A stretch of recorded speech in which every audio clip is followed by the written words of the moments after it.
You know, we've all heard that classic real estate mantra, location, location, location. But have you ever really stopped to think about what that means? Like what's actually packed into that one little word? Well, today we're going to pull back the curtain and show you the hidden forces that make one piece of land priceless and another one, well, practically worthless. And this question right here, this gets to the very heart of it. Just imagine two houses. They're perfect twins in every single way. Same size, same design, same materials. But one is worth a fortune and the other is a total bargain.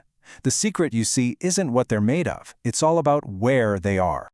And there you have it. That's the big answer. A property is literally stuck where it is. You can't just pick it up and plop it down in a better spot, and that means everything around it, the good, the bad, you name it, gets baked right into its value. So let's start digging into what those surroundings really are. Okay, let's zoom out and start with the big picture, what we call the macro factors. We're not just talking about your street here. We're talking about the entire neighborhood and how it fits into the city as a whole. This brings us to a really key idea called functional accessibility. Now, we tend to think about distance in miles or kilometers, right? But in real estate, time is the real currency. It's not really about how far you are from something, it's about how long it takes you to get there. This little chart makes it super clear. Look at property B. It's physically farther away, but you can zip down the expressway in just 10 minutes. That makes it the winner. Property A, though, it might be closer on the map, but it's stuck in a traffic nightmare. That grueling 30-minute commute just crushes its value. See? In real estate, time really is money. But, accessibility is just one piece of the puzzle. The value of a neighborhood is also about what's actually in it.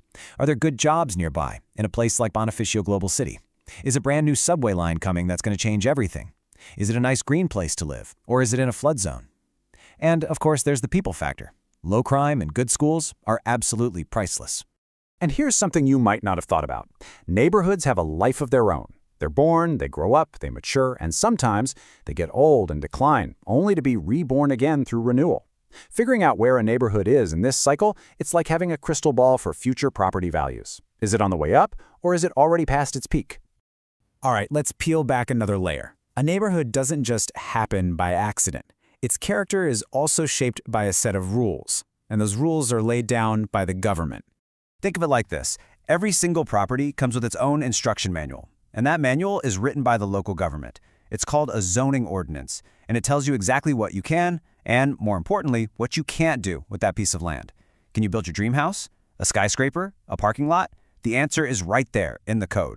And this is where it gets really wild. A simple change in that rule book can turn a regular piece of land into an absolute gold mine.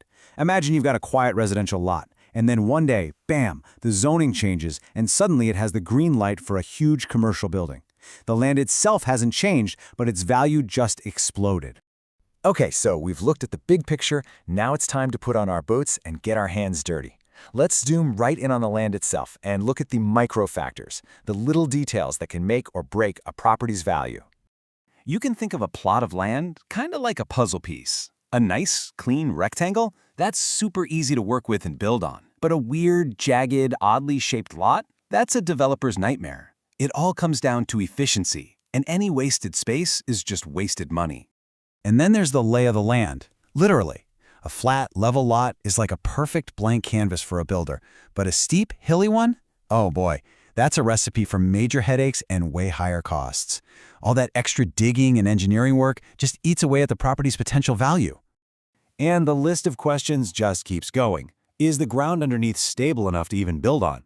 Is the property going to turn into a swamp every time it rains? Are there even water pipes and power lines nearby? And can you actually get to the property from a road? See, a corner lot with lots of road access is a jackpot. A landlocked one is basically a dud.